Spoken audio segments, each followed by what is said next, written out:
नमस्कार, मेरा नाम संदीप कुमार हुआ, पोस्ट नागपुर, जिला बेगूसराय, बिहार का निवासी है। हम 25 किसान को मिला करके गुड मॉर्निंग। 2021 गुजरने वाला है और आज 28 दिसंबर है और 2021 जो है वो बड़ा ही अजीब तरह का साल रहा, दर्द भरा भी साल रहा, थोड़ा किसान बिल का भी सवाल रहा, कोविड भी रहा और अब तो चुनाव का भी माहौल है 5-7 राज्यों में। और कृषि जो है बहुत महत्वपूर्ण विषय है। तो सर, सबसे पहले मैं चाहूँगा कि आप अपने बारे में अपना परिचय बताएं। मेरा नाम सुनील कुमार है और मैं नाबार्ड बिहार क्षेत्रीय कार्यालय में मुख्य महाप्रबंधक के रूप में पदस्थापित हूँ और मैं नाबार्ड के लिए बिहार पूरे राज्य में नाबार्ड के कार्यों को देखता हूँ। तो जैसा आपने बिल्कुल सही कहा कि पिछला जो वर्ष था वह चुनौतियों से भरा वर्ष था।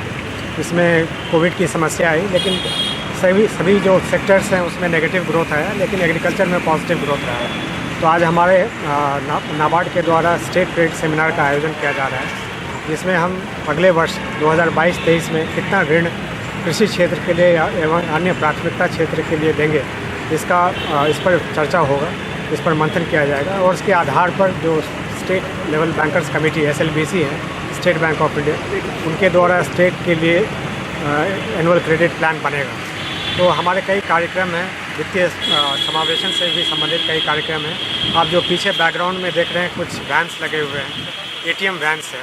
ये ATM वैन कोरोना के पीरियड में बहुत ही सफल और बहुत ही उपयोगी साबित हुआ।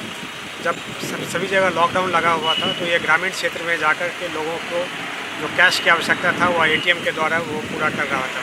तो हम सहकारी बैंकों को और क्षेत्रीय ग्रामीण बैंकों को वित्तीय समावेशन बढ़ाने के लिए और ग्रामीण क्षेत्र में डिजिटल बैंकिंग को बढ़ावा देने के लिए इस तरह की वैन हम देते हैं और पूरे राज्य में लगभग 40 वैन हम दे चुके हैं। तो छोटे किसानों पे प्रधानमंत्री का कुछ ज़्यादा ही दृष्टिकोण है कि छोटे किसानों को वो आगे बढ़ाना चाहते हैं। क्या है नाबार्ड, वो कैसे उन छोटे किसानों के लिए कोई योजना है उनके पास? आपने बिल्कुल सही कहा है। और छोटे किसान का जहाँ तक प्रश्न है, बिहार में 97% किसान जो हैं वो छोटे किसान हैं, अर्थात उनकी जोत का आकार 2 हेक्टेयर से कम है। तो ये किसान चूँकि छोटे होते हैं तो इनकी जो बार्गेनिंग पावर होती है वह बहुत ही सीमित होती है। तो इन्हें मजबूत करने के लिए आवश्यक है कि इन्हें संगठित किया जाए। नाबार्ड की एक योजना है जिसमें हम फार्मर प्रोड्यूसर ऑर्गेनाइजेशन यानी कृषक उत्पादक संगठन का गठन करते हैं। इसमें हम सब करीब 300 से लेकर 500 किसानों का एक संगठन बनाते हैं, जो कि एक कंपनी के रूप में रजिस्टर किया जाता है। तो एक बार संगठित होने के बाद जो किसान हैं उनकी बार्गेनिंग पावर बढ़ती है, वह सामूहिक रूप से इनपुट्स परचेज़ करते हैं जिसमें उन्हें बल्क डिस्काउंट मिलता है और जो उनका प्रोड्यूस होता है उसका सामूहिक मार्केटिंग भी करते हैं, जिससे उन्हें मार्केट से अच्छा रेट मिल पाता है। तो यह योजना बहुत ही सफल है। बिहार में राज्य सरकार भी इस दिशा में काफ़ी कदम ले रही है। राज्य सरकार के अलग अलग विभागों ने भी कई FPO का गठन किया है। एक बहुत महत्वपूर्ण विषय है बिहार के लिए खासकर, जैसे पंजाब वगैरह में तो किसान अपने ज़मीन पे खुद खेती करते हैं। यहाँ पे जो है वो खेतों को बटाइया पे दे दिया जाता है या रेंट पे दे दिया जाता है या हिस्सेदारी होती है कि 60% आपका 40% हमारा।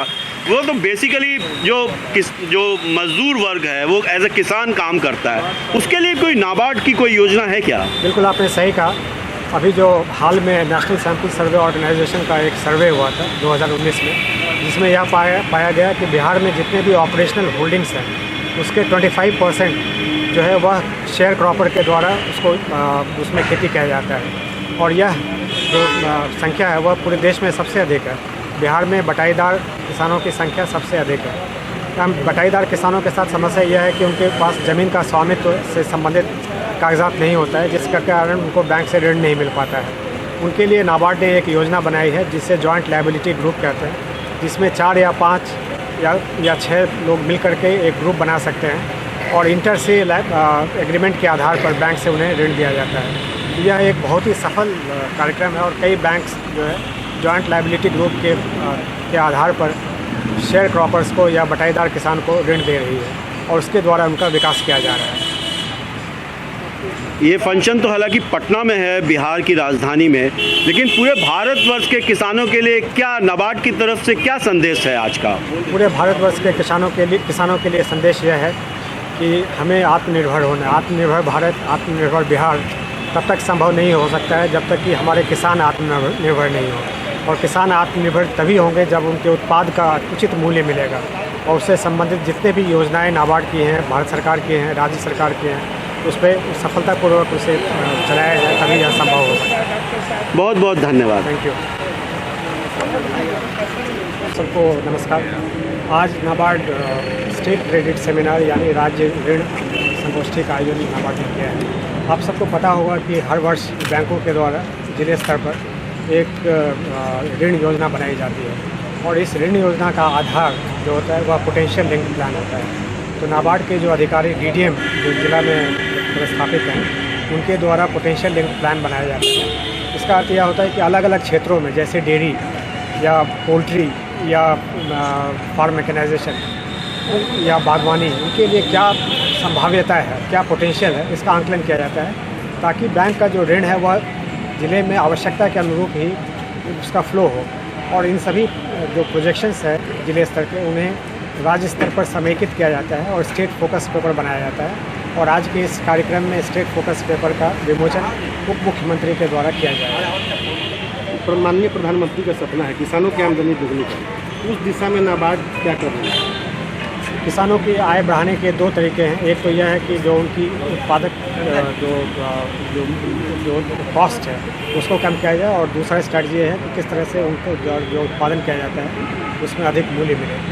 तो कॉस्ट कम करने के लिए या लागत कम करने के लिए यह आवश्यक है कि उनके इनपुट्स का कॉस्ट कम हो, और इसके लिए यह आवश्यक है कि जो किसान छोटे छोटे किसान हैं उन्हें संगठित किया जाए। उन्हें फार्मर प्रोड्यूसर ऑर्गेनाइजेशन के रूप में यदि हम संगठित करते हैं और वह बल्क में यदि इनपुट खरीदते हैं तो उन्हें सस्ते दर पर इनपुट मिलेगा और इससे उनका कॉस्ट कम होगा। और उनका जो प्रोड्यूस होता है वह इंडिविजुअली यदि वो बेचते हैं मार्केट में तो उनकी बार्गेनिंग स्ट्रेंथ कम होती है, इसलिए उनको प्राइस कम मिलता है और बिचौलियों के द्वारा कम दाम पे उसे खरीद लिया जाता है। यदि FPO बनाने के बाद जब किसान संगठित हो जाते हैं तो सभी किसान सदस्यों के जो उत्पाद हैं उसको एक जगह एग्रीगेट करके उसका मार्केटिंग अगर किया जाए तो अधिक बेहतर प्राइस मिलता है और इससे किसान का आय बढ़ता है। तो इन दोनों स्ट्रैटेजीज़ को फॉलो करने पर अवश्य ही किसान की आय में वृद्धि होगी। किसानों के नाम कोई संदेश? किसानों के लिए यह मैं कहना चाहूँगा कि भारत सरकार, राज्य सरकार और नाबार्ड हम सब बहुत ही इच्छुक हैं कि भारत में किसानों की स्थिति में सुधार हो, क्योंकि जब तक किसान आत्मनिर्भर नहीं होगा तब तक आत्मनिर्भर भारत की संकल्पना जो है वह निरर्थक है। अतः यह आवश्यक है कि किसान को हम मजबूत करें और किसान अपने आर्थिक रूप से, सामाजिक रूप से बिल्कुल ही संगठित होकर के मजबूत बने। यही हमारा संदेश है।